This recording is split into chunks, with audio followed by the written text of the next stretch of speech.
जय हिंद साथियों, स्वागत है आपका हमारे चैनल ट्रिकी जीके में। कैसे हैं आप सब? उम्मीद करते हैं सब लोग अच्छे होंगे और अपनी तैयारी को बहुत अच्छी तरीके से कर रहे होंगे।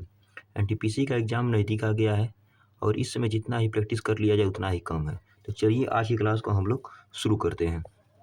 आज का हमारा पहला प्रश्न है, निम्न में से किस सेमी हाई स्पीड ट्रेन को ट्रेन 18 के नाम से जाना जाता है? ऑप्शन नंबर ए है राजधानी एक्सप्रेस, ऑप्शन नंबर बी है Vande Bharat express, option number C है महामना एक्सप्रेस और ऑप्शन नंबर डी है इनमें से कोई नहीं। यानी ये जो ट्रेन 18 के नाम से आना है तो उसको बोलते हैं Vande Bharat. Option number B हो जाएगा वंदे भारत एक्सप्रेस हो जाएगा। कौन हो जाएगा? वंदे भारत एक्सप्रेस। चलिए अगले सवाल की ओर बढ़ते हैं। अगला सवाल है हमारा, नहावा शेखवा बंदरगाह परियोजना कहाँ स्थित है? ऑप्शन नंबर ए है कोलकाता, ऑप्शन नंबर बी है चेन्नई, ऑप्शन नंबर सी है मुंबई और ऑप्शन नंबर डी है पारादीप। कहेंगे भाई जो नहावा शेखवा बंदरगाह है वो स्थित है मुंबई में। कहाँ स्थित है? मुंबई में स्थित है। चलिए अगले सवाल की ओर बढ़ते हैं। अगला सवाल है हमारा, भारत का पारादीप तथा कांडला बंदरगाह निम्न में से किस तट पर स्थित है? ऑप्शन नंबर ए है पश्चिमी तट पर, ऑप्शन नंबर बी है क्रमशः पूर्वी और पश्चिमी तट पर, ऑप्शन नंबर सी है पूर्वी तट पर और ऑप्शन नंबर डी है क्रमशः पश्चिमी और पूर्वी तट पर। तो कहेंगे ये ऑप्शन नंबर बी हो जाएगा क्रमशः पूर्वी और पश्चिमी तट पर। चलिए अगले सवाल की ओर बढ़ते हैं। अगला सवाल है, निम्न में से कौन सा बंदरगाह मुक्त व्यापार क्षेत्र है? ऑप्शन नंबर ए है कांडला बंदरगाह, ऑप्शन नंबर बी है कोचीन बंदरगाह, ऑप्शन नंबर सी है चेन्नई बंदरगाह और ऑप्शन नंबर डी है तूतीकोरिन बंदरगाह। कहेंगे भैया ऑप्शन नंबर ए है कांडला बंदरगाह, कांडला बंदरगाह। चलिए अगले सवाल की ओर बढ़ते हैं। अगला सवाल है, मोरमुगांव बंदरगाह से मुख्यतः क्या निर्यात किया जाता है? ऑप्शन नंबर ए है मछलियाँ, ऑप्शन नंबर बी है वस्त्र, ऑप्शन नंबर सी है अयस्क और ऑप्शन नंबर डी है खाद्य सामग्री। कहेंगे भैया जो मोरमुगांव बंदरगाह से निर्यात किया तो वो अयस्क है। ऑप्शन नंबर सी हो जाएगा। चलिए अगले सवाल की ओर बढ़ते हैं। अगला सवाल है हमारा, भारतवर्ष के पश्चिम तट पर कौन सा बंदरगाह है? ऑप्शन नंबर ए है कांडला, ऑप्शन नंबर बी है मुंबई, ऑप्शन नंबर सी है न्यू मंगलोर और ऑप्शन नंबर डी है उपयुक्त सभी। कहेंगे भैया सभी स्थित हैं, सभी है। कांडला, मुंबई, न्यू मंगलोर सब पश्चिमी तट पर स्थित हैं। चलिए अगले सवाल की ओर बढ़ते हैं। अगला सवाल है हमारा, पूर्वी तट पर कौन सा कृत्रिम बंदरगाह स्थित है? ऑप्शन नंबर ए है कोच्चि, ऑप्शन नंबर बी है कोलकाता, ऑप्शन नंबर सी है कांडला और ऑप्शन नंबर डी है चेन्नई। तो कहेंगे भैया ऑप्शन नंबर डी हो जाएगा चेन्नई। कौन हो जाएगा? चेन्नई हो जाएगा। चलिए अगले सवाल की ओर बढ़ते हैं। अगला सवाल है, निम्न में से कौन सा मुक्त व्यापार क्षेत्र नहीं है?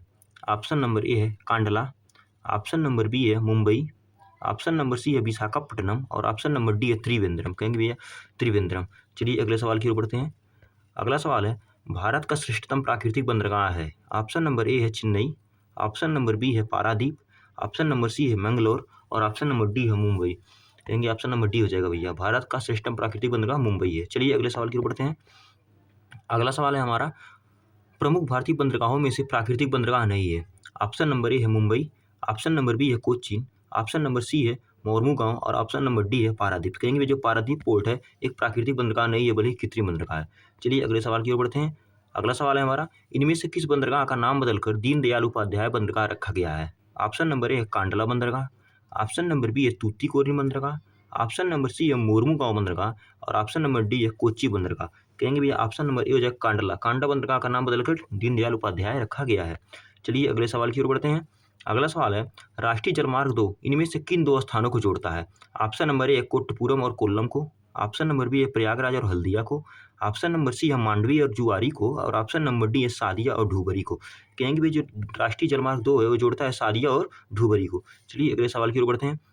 अगला सवाल है हमारा, राष्ट्रीय जलमार्ग 1 के अनुसार प्रयागराज और हल्दिया मार्ग की लंबाई कितना है?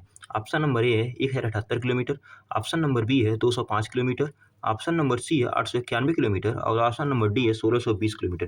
कहेंगे भैया ऑप्शन नंबर डी हो जाएगा 1620 किलोमीटर। चलिए अगले सवाल की ओर बढ़ते हैं। अगला सवाल है, ग्रीन रेल कॉरिडोर के संबंध में कौन सा कथन सही नहीं है?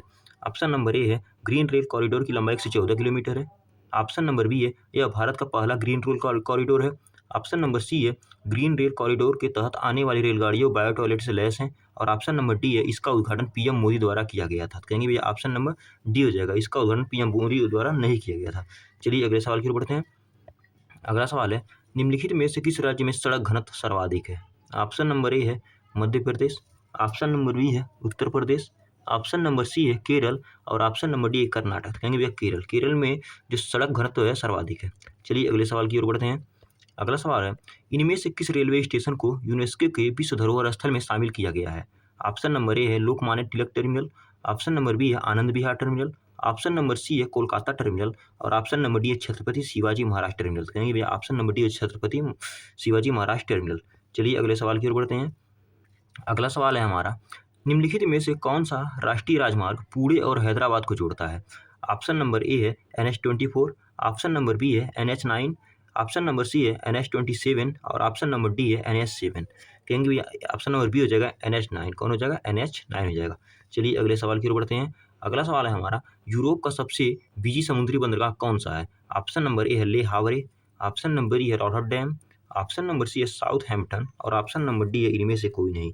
कहेंगे भैया जो यूरोप का सबसे बिजी समुद्री बंदरगाह है वो है रॉटरडैम। कौन है? रॉटरडैम है। चलिए अगले सवाल की ओर बढ़ते हैं।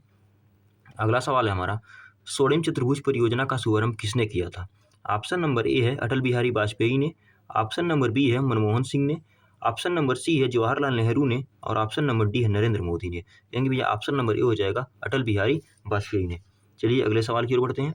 अगला सवाल है हमारा, श्यामा प्रसाद मुखर्जी बंदरगाह स्थित है? ऑप्शन नंबर ए है कोलकाता में, ऑप्शन नंबर बी है चेन्नई में, ऑप्शन नंबर सी है कांडला में और ऑप्शन नंबर डी है मुंबई में। कहेंगे भैया ऑप्शन नंबर ए है कोलकाता में। जो श्यामा प्रसाद मुखर्जी बंदरगाह स्थित है कोलकाता में है। चलिए अगले सवाल की ओर बढ़ते हैं। अगला सवाल है हमारा, देवी अहिल्याबाई होलकर हवाई अड्डा कहाँ स्थित है? ऑप्शन नंबर ए है बेंगलुरु में, ऑप्शन नंबर बी है चेन्नई में, ऑप्शन नंबर सी है इंदौर में और ऑप्शन नंबर डी है नागपुर में। कहेंगे भैया देवी अहिल्याबाई होलकर हवाई अड्डा स्थित है इंदौर में। चलिए अगले सवाल की बढ़ते हैं। अगला सवाल है, कौन सा राष्ट्रीय राजमार्ग दिल्ली और मुंबई को जोड़ता है? ऑप्शन नंबर ए है NH10, ऑप्शन नंबर बी है NH9, ऑप्शन नंबर सी है NH1 और ऑप्शन नंबर डी है NH12। कहेंगे भैया ऑप्शन नंबर बी हो जाएगा NH8। ये NH8 है, ये मुंबई और दिल्ली को जोड़ता है। चलिए अगले सवाल की ओर बढ़ते हैं।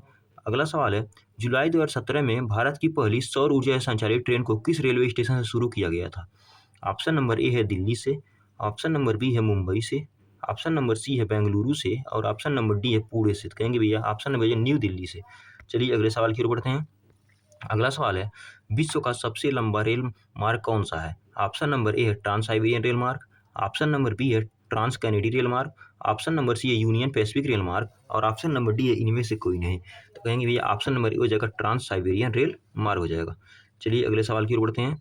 अगला सवाल है हमारा, भारतीय रेलवे द्वारा शुरू किए गए रेल सहयोग वेब पोर्टल का उद्देश्य है?